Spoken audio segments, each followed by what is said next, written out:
নমস্কার, আমি স্নেহা।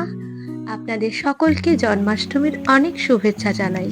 আর ২০২৪-এ জন্মাষ্টমী তিথিটা দুদিন পড়েছে। তো আমাদের বাড়িতে প্রত্যেক বছরই জন্মাষ্টমী পালন করা হয়। এবছর মার শারীরিক অসুস্থতার জন্য হচ্ছে না। তো খুব মনে পড়ছিল, এই জন্য ভিডিওটা শেয়ার করছি। প্রত্যেক বছরই জন্মাষ্টমীর দিন ভোর রাতে আমাদের বাড়িতে গোপালকে জাগানো হয় এবং তারপরে তার অভিষেক হয়। সেই নিয়মই মা পালন করছে।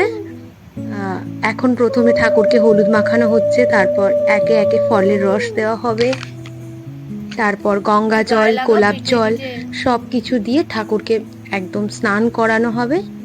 তারপরে তার পোশাক পরানো হবে, নতুন পোশাক। আর এই সব ফুলগুলো আমাদের গাছের ফুল। আর মা তো প্রচন্ড ঠাকুর ভক্ত। আমার মা ১২ মাসই নিরামিষ খায়। মা সারাদিন ঠাকুর নিয়েই থাকে। তো ওনার শারীরিক অসুস্থতার জন্যই এবছরটা বন্ধ হলো। যতদিন আমার বাবা বেঁচে ছিল তো উনিই করতো। তো এই বছরটা মার প্রথম ছিল। মা এর আগে অভিষেক করায়নি, তো প্রথমবারই করাচ্ছিল। এই জন্য আমি তো প্রত্যেক বছরই দেখতাম, তাই মাকে বলে বলে দিচ্ছিলাম এটা করো, তাও এটা করো, এটার পরে ওটা দেয় না, এইসব ব্যাপারটা। তো বিষয়গুলো ভালোই হতো। তো বাবা যখন বেঁচে ছিল তখন আরো খুব ভালোভাবে হতো। বাবা গীতা পড়তো, শুনতাম। বাবা কীর্তন করতো, আমি মা বাবা সব বসে রাত্রেবেলা জেগে জেগে ঠাকুরের এসব অভিষেক করানো হতো। ঠাকুরকে কেক কাটতো, ঠাকুর কেক কাটতো, ঠাকুর তো কাটতো না, তো একটা এগলেস কেক আনা হতো, বা এরকম লাড্ডু দিয়ে ফল দিয়ে কেক বানানো হতো, ওটা ঠাকুরকে নিবেদন করা হতো, মাখন দেওয়া হতো। খুব ভালো কাটতো দিনগুলো। এবছর আমার গোপাল পাশেই আরেক কাকিমার কাছে রয়েছে, তো উনিও পুরোপুরি নিরামিষ ভোজী। তো ওনার বাড়িতেই রয়েছে। ওখানে যেহেতু দ্বিতীয় দিন হবে, এবছর তো দুদিন পড়েছে জন্মাষ্টমী, ওখানে দ্বিতীয় দিন পালন করা হবে। তো ঠাকুরের পোশাক আমি কিনে দিয়ে এসেছি ওনার কাছে। কালকে যেতে হবে। কালকে ভিডিওটা অবশ্যই শেয়ার করব আপনাদের সাথে। বাচ্চাদের যখন একবারে ঢাললে কষ্ট হয়। এখন গোপালকে দুধ দিয়ে স্নান করানো হচ্ছে। আমার এই গোপাল আমার মেজ পিসি একদম বৃন্দাবন থেকে এনে দিয়েছিল, তো উনি বেঁচে নেই এখন। আর ছোট গোপালটা আমার শাশুড়ি মা আমার মাকে দিয়েছিল। কত সময় করে তাড়াতাড়ি এবার গোপালের অভিষেক সম্পূর্ণ হয়ে গেছে। এখন মা ভালো করে গঙ্গা জল, গোলাপ জল সব মেশানো একটা জল দিয়ে ঠাকুরকে ভালো মতো স্নান করিয়ে নিচ্ছে। এটাই তো গোলাপ জল, গঙ্গা জল, আর কি দেবা? না ওর মধ্যে ওর ভালো। এবার ওই জল দেবা, ওতে গঙ্গা দেওয়া আছে। এবার অভিষেক কমপ্লিট হয়ে গেছে। এবার ঠাকুরকে ভালো করে মুছে পোশাক পরানো হবে। তারপর একবারে গঙ্গা জলের শিশিতে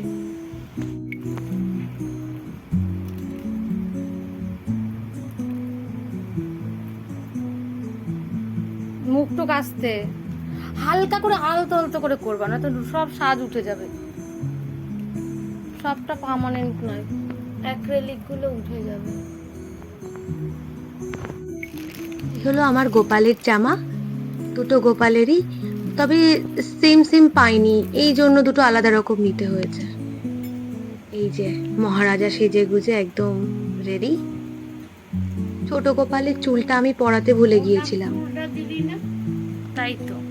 আর এটা আমাদের রাধা গোবিন্দ, এনাদেরও বৃন্দাবন থেকেই আনা হয়েছিল। তো মা পিসি সবাই মিলে আমার 3 পিসি, মা, আরো দিদিরা অনেকে মিলেই গিয়েছিল বৃন্দাবনে। তো তখনই এই গোপাল রাধা গোবিন্দ সব বাড়িতে নিয়ে আসা হয়।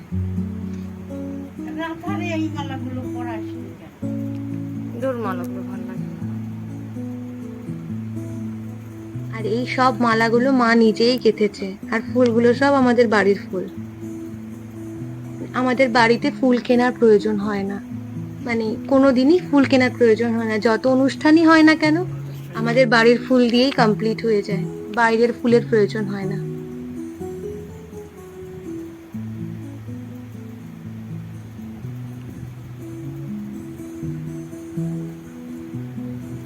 আর এই যে যুগলের ছবিটা, এই ছবিটাও বৃন্দাবনের।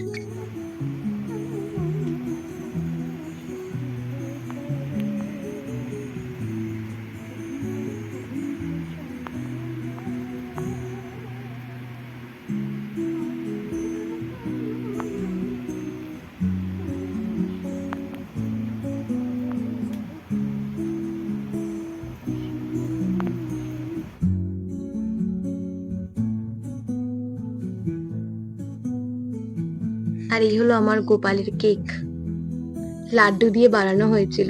লাড্ডু, গুজিয়া, শনপাপড়ি, বেদানা আর মাখন। কেকটা একেবারে খারাপ লাগছিল না, ভালোই লাগছিল।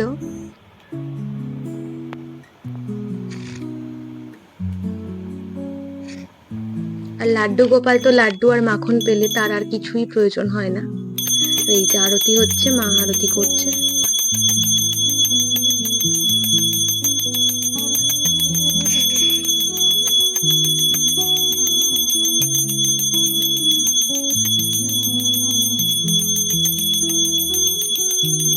টাকা রাখবে, রেখে দাও। দেখি কোটা দাও, আমাকে হাতে দাও একটুখানি, একটুখানি দাও।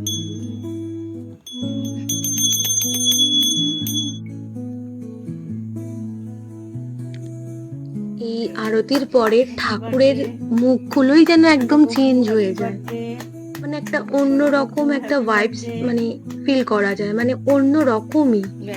মানে এখানটাতে যে থাকবে সেই বিষয়টা ফিল করতে পারবে। আমার তো একদমই গায়ে কাটা দেয়। আর এটা হলো লাইটটা বন্ধ করে দেওয়ার পরে, মানে দেখলেই যেন একটা অন্যরকম ভক্তি আসে। এতক্ষণ ভিডিওটা দেখার জন্য, পাশে থাকার জন্য অসংখ্য ধন্যবাদ।